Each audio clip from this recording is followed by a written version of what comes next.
বসে থাকতে থাকতে কিন্তু আমাদের আবার খিদে পেয়ে গেছিলো।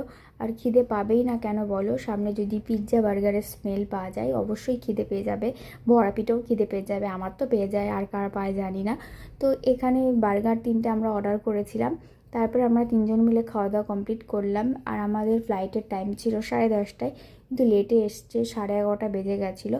তারপর আমরা এই যে ফ্লাইটে করে চলে যাব একদম বোম্বেতে। আর আমার তো এই টাইমটা খুব মন খারাপ লাগছিল। তো এতক্ষণ যদিও কলকাতাতে এয়ারপোর্টে বসেছিলাম, তবু মনে হচ্ছিল কলকাতায় ছিলাম। তো এখনই তো চলে যেতে হবে। আর এদিকে আমার ছেলে দেখো ঘুম নেই, ও খুব এনজয় করছে। আর অন্যদিন কিন্তু এই টাইমে ঘুমিয়ে পড়ে, আজকে কিন্তু কোনো ঘুমটুম নেই, কোনো কান্নাকাটি নেই। ওই যে আনন্দ করছে আর কেমন পা দুলিয়ে দুলিয়ে খেলা করছে আর খুব মজা করছে, এটা দেখে আমার খুব আনন্দ হচ্ছিল।